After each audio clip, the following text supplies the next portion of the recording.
खैरपुर में खबरवास शेयर कंदासी। खैरपुर में उड़ी चुमस तेजी सां पकड़जण लगो। वधीक 6 बारड़ा उड़ी सबब अस्पताल दाखिल कया विया आहिनि। उड़ी सबब अस्पताल दाखिल कयल वारड़नि में बिस्मा, मोहसिन, सफ़ीउल्ला, मेहदी हसन, मोहम्मद हातिम ऐं मोहम्मद आतिफ शामिल आहिनि। डॉक्टर सिस्टम नायत उड़ी में मुब्तला वारनि खे सिहत जूं सहूलियतूं ऐं मुफ़्त दवाऊं फराहम करे रहिया आहियूं। याद रहे ॿिनि हफ़्तनि दौरान खैरपुर सां तालुक़ रखंदड़ 4 वारड़ा उड़ी सबब फौत थी चुका आहिनि।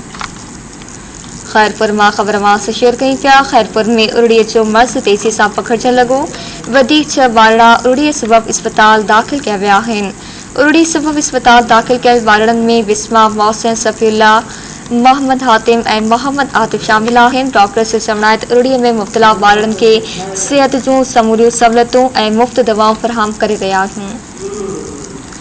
याद रहे ॿिनि हफ़्तनि दौरान खैरपुर सां तालुक़ रखंदड़ 4 वारड़ा उड़ी सबब फौत थी चुका आहिनि। खबरवासा खैरपुर मां शेयर कई पिया। खैरपुर में उड़ी जो मर्ज़ तेज़ी सां पकड़जण लॻो। वधीक 6 वारड़ा उड़ी सबब अस्पताल दाखिल कया विया आहिनि।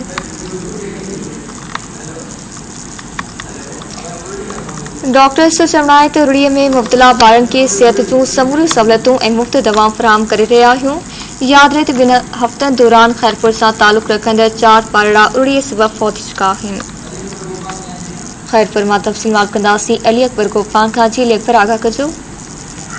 जी खैरपुर में उड़ी जो मर्ज़ भी तेज़ी सां पकड़जण लॻो आहे। हिकु हफ़्ते दौरान खैरपुर ऐं उन जे आसपास वारनि इलाइक़नि में जा जेके 6 वारड़ा आहिनि उनखे सिटी अस्पताल खैरपुर में दाख़िल कयो आहे। जॾहिं त उड़ी सबब अस्पताल दाख़िल कयल ॿारनि में बिस्मा, मोहसिन, सफ़ीउल्ला, मेहदी हसन, मोहम्मद हातिम ऐं मोहम्मद आतिफ जेके आहिनि उहे शामिल आहिनि। उड़ी सबब अस्पताल में दाख़िल कयल ॿारनि जो इलाज जेको आहे वो जारी है। उड़ी में मुब्तला ॿारनि खे सिहत जी जेके समूरियूं सहूलियतूं आहिनि उहे डॉक्टर जो चवण आहे त फराहम कई पियूं वञनि। जॾहिं त यादि रहे त ॿिनि हफ़्तनि दौरान खैरपुर सां तालुक़ रखंदड़ 4 वारड़ा जेके आहिनि उड़ी जे मर्ज़ में फौत थी चुका आहिनि।